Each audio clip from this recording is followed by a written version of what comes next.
Ada 2 surah di dalam Al-Quran yang bila 2 surah ini dibacakan, itu setiap hurufnya dihitung bisa berpotensi menggugurkan dosa sekaligus mengabulkan doa-doa yang dimintakan. Sepanjang doa itu baik untuk urusan dunia akhirat kita.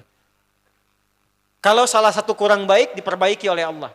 Misal dunia baik tapi akhirat tidak, maka diperbaiki oleh Allah kepada yang lebih baik.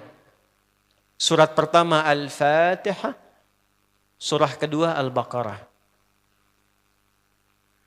Ya. Sebelum doa baca tuh Al-Fatihah sama Al-Baqarah. Tapi Al-Baqarahnya tidak dari ayat yang pertama. Kepanjangan.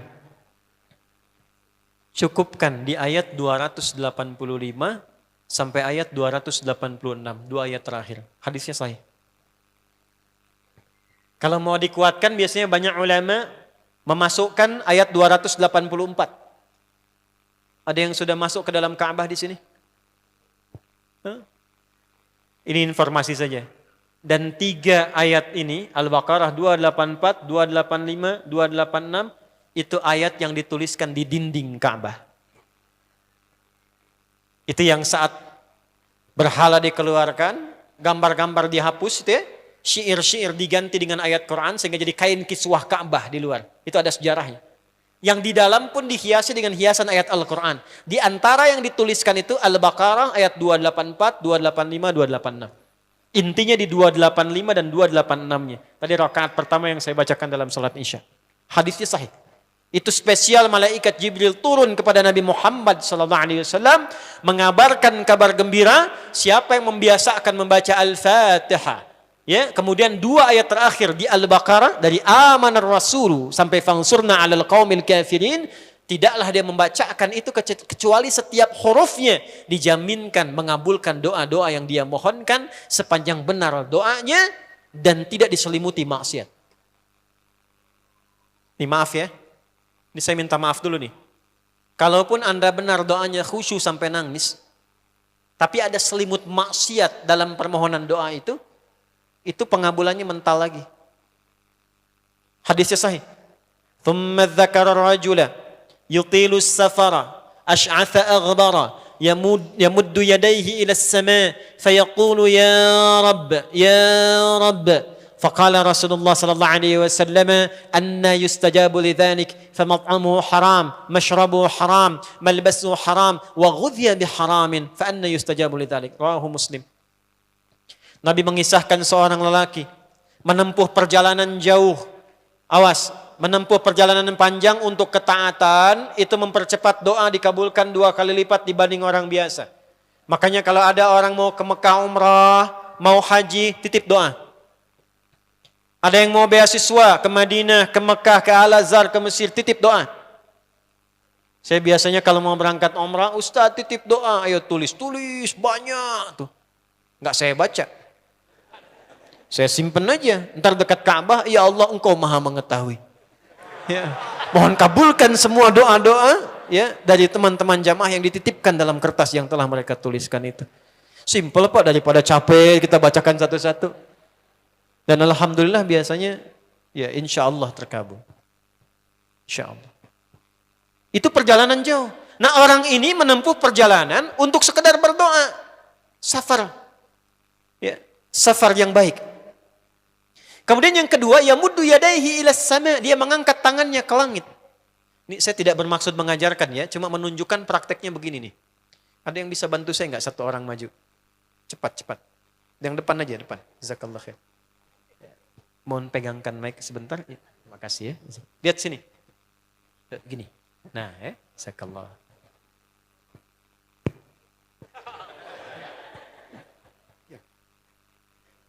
Nah, gini ya.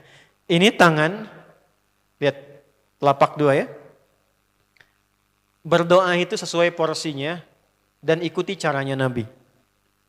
Kalau doanya formal dalam sholat dan diikat dengan gerakan, jangan kreatif.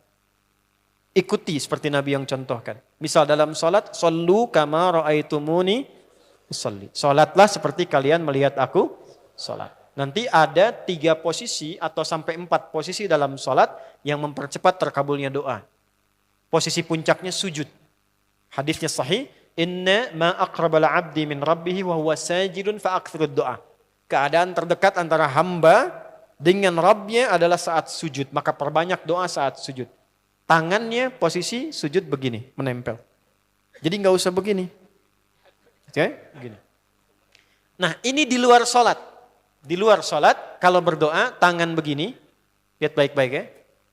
Ini kitabnya agak banyak, bahasanya panjang, saya berikan yang simpelnya saja ya. Baik. Ini kan teman-teman telapak yang kanan, yang kiri ya. Padukan begini. Ya. Lalu setiap Anda kan pasti punya garis yang kanan dengan garis yang kiri. Ada kan? Itu membentuk keseimbangan. Oh, ini bukan ilmu otak-atik ya. Ini ada sanadnya nih. Pertemukan dua garis itu sehingga seimbang tangan ini. Tuh. Ini masalah sederhana tapi poinnya penting sekali. Sudah? Cara yang pertama begini. Ini di luar salat dan bukan dalam posisi saat istisqa, saat minta hujan. Begini.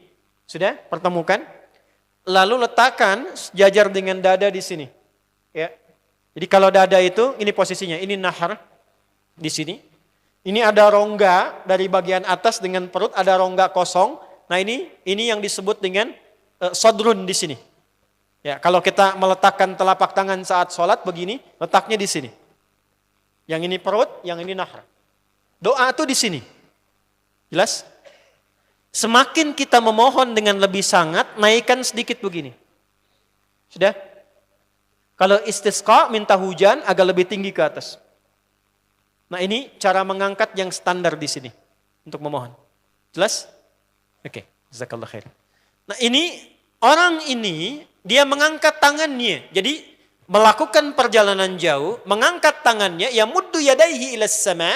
Orang yang berdoa dengan mengangkat tangan itu dijawab doanya oleh Allah lewat keterangan Nabi SAW, itu bisa kama qala 2 kali lebih cepat dibandingkan dengan orang yang tidak mengangkat tangan saat berdoa. Jadi Anda cuma sekedar doa dengan mengangkat begini, itu lebih cepat potensi dijawabnya dengan mengangkat doa. Ada seorang bertanya pada Nabi SAW, hadis sahih, ya Rasulullah, bagaimana pendapatmu dengan seseorang yang meminta kepada Allah dengan mengangkat tangan atau kama qala? Lalu Nabi mengonfirmasi, bertanya balik, bagaimana kalau ada seseorang memohon kepada Anda dengan mengangkat tangannya? Pak, tolong Pak, tolong Pak, tolong. Gitu kan? Di depan rumah Anda, 1 jam begitu Pak, tolong Pak. Kira-kira Anda beri atau tidak? Beri. Minimal kalau Anda nggak punya kemampuan, Anda referensikan atau beri sesuai kemampuan Anda kan? Angkat tangannya. Dia jawab, saya malu kalau nggak ngasih. Apa kata Nabi? Innallaha hayyun karimun. Allah itu lebih punya sifat peka untuk merasakan malu pada hambanya kalau dia tidak memberi ketika hambanya mengangkat kedua tangannya. Nah nanti ada beda-beda posisi saat khatib Jumat misalnya 1 begini untuk khatib. Makmum mengangkat 2 tangan. Yang ketiga dia mengatakan ya Rabb, ya Rabb. Asmaul Husna. Doa yang dibuka dengan Al-Asmaul Husna itu dijawab 2 kali lebih cepat dibandingkan dengan doa yang langsung dimohonkan kepada Allah. Itu perintah. Tahu Nabi Zakaria? Nabi Zakaria apa ujiannya? Diuji oleh Allah, hidup demikian lama sampai rambut memutih, fisiknya letih, istrinya divonis secara medis, maaf, monofos dan mandul. Kata medis gak mungkin punya keturunan. Maka beliau berdoa kepada Allah dan dalam doanya dimulai dengan Al-Asmaul Husna. Sebelum sampai ke doa itu di Ali Imran ayat 38 sampai 39, buka dulu Quran surah 17 Al-Isra ayat 110. Ini perintah langsung dari Allah. Qulidullah awid'ur rahman ayyamma tad'u falahul asmaul husna. Quran surah ke-7 ayat 180. Walillahil asmaul husna fad'uhu biha. Fad'u biha. Qulid Allah, kalau engkau punya masalah hambaku, dan tidak ada di dunia ini yang tidak punya masalah. Quran surah kedua ayat 155. Wala nabluwannakum bisyai. Setiap yang hidup itu, aku pasti akan uji dengan masalah. Itu kata Allah. Jangan disimpan sampai di situ, teruskan. bukan untuk membebani hambaku dengan masalah, tapi untuk menaikkan kualitas hidupnya sehingga menjadi lebih baik.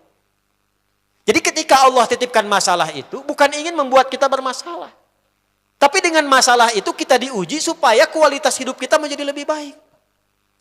Ini Anda yang kuliah di UPI di sini, ada ujian nggak? Ada. Untuk apa ujian itu diadakan? Supaya bisa melihat kualitas peningkatan ilmu Anda dari masuk sampai naik tingkat. Kalau nggak ada ujian, nggak kelihatan kualitasnya bertambah. Logikanya begitu. Dan tidak mungkin Allah menguji seorang hamba di luar batas kemampuannya. La yukallifullahu nafsan illa. Jadi nggak ada orang yang hidup yang tidak punya masalah. Karena rumusnya mengatakan hidup berbanding lurus dengan masalah. Yang hidup pasti punya masalah. Yang tidak ingin punya masalah, tidak ingin hidup. Karena orang yang tidak hidup, yang hilang masalahnya, selesai hidupnya. Baik. Siapa yang tidak ingin punya masalah? Angkat tangan. Baik. Siapa yang ingin punya masalah? Alhamdulillah. Baik. Yang lain wallahu a'lam. Nah, kulit Allah kalau sedang diuji masalah, kan yang ngasih siapa? Yang nitipkan siapa? Yang punya solusinya siapa? Kalau Anda tahu yang punya solusinya Allah, kenapa curhatnya bukan kepada Allah? Kan sudah dicontohkan di Quran, kalau punya masalah curhatin ke Allah. Quran surah 12 ayat 86, sejak era Nabi Yakub, masalah di rumah tangga, anak bermasalah curhatnya pada siapa? Allah. Innama ashku bathi wa huzni ilallah. Aku tuh kalau punya masalah, sesedih apapun, curhatnya Allah. Bentangkan sajadahmu, curhatkan dalam sujudmu, tingkatkan takwamu. Wa may yattaqillaha yaj'al lahu makhraja. Quran surah 65 di akhir ayat yang kedua. Bentangkan sajadahmu, curhatkan, habiskan dalam sujudmu, keluarkan tangismu. Sehingga bebannya jadi ringan. Walaupun solusi belum datang, hatinya sudah tenang. Yang diperintahkan panjangkan sajadahmu, bukan panjangkan statusmu. Kita sudah tahu ayatnya, paham ketentuannya, tapi kenapa prakteknya ditumpahkan di Instagram, di Facebook, bikin vlog di YouTube, hanya untuk curhat saja. Dan ironinya dalam hal yang demikian tahu yang menyelesaikan Allah. Sekarang tambah bonus, aminkan ya. Yang mengaminkan doa ini mudah-mudahan dihilangkan masalahnya. Puguma mana nanti bermasalah kayaknya di dia. Itu gimana kumaha tuh teh? Paham? Curhatkan sama Allah. Nah, bagaimana mintanya? Sebut namanya ya Allah. Awidur Rahman. Kalau kita ingin minta lebih cepat, minta dengan kelembutan Ar-Rahman. Rahman itu bisa disebut namanya ya Rahman, bisa cari cara mintanya yang paling lembut, yang menyentuh. Allah senang dengan kalimat yang menyentuh. Misal ya. Kembali ke Nabi Zakaria tadi. Quran surah 3 ayat 38. Hunalika da'a Zakaria rabbah. Qala rabbi habli min ladunka dzurriyyatan thayyibah. Innaka sami'ud du'a. Ya Allah, hamba-hambamu itu telah menghukumi aku dan istriku tak akan mungkin punya keturunan. Sedangkan engkau yang maha pemberi tanpa punya batasan. Mereka mengatakan istriku punya keterbatasan. Maka aku memohon kepadamu yang pemberianmu tak ada batasan. Mohon ya Allah anugerahkan keturunan dari sisimu saja ketika mereka mengatakan tidak mungkin itu punya. Sungguh engkau yang maha mendengar doaku ya Allah. Perhatikan, kalau kepada yang maha mendengar saja tidak terkabulkan, mohon tunjukkan kepadaku saat ini dengan cara apa lagi dan kepada siapa lagi aku mesti memohon. Itu dalam banget. Ya Allah, engkau perintahkan aku berikhtiar mencari kerja, aku lakukan. Engkau perintahkan mengeluarkan keringatku dengan cara yang halal, aku kerjakan ya Allah. Engkau perintahkan aku jauhi yang engkau larang, aku lakukan ya Allah.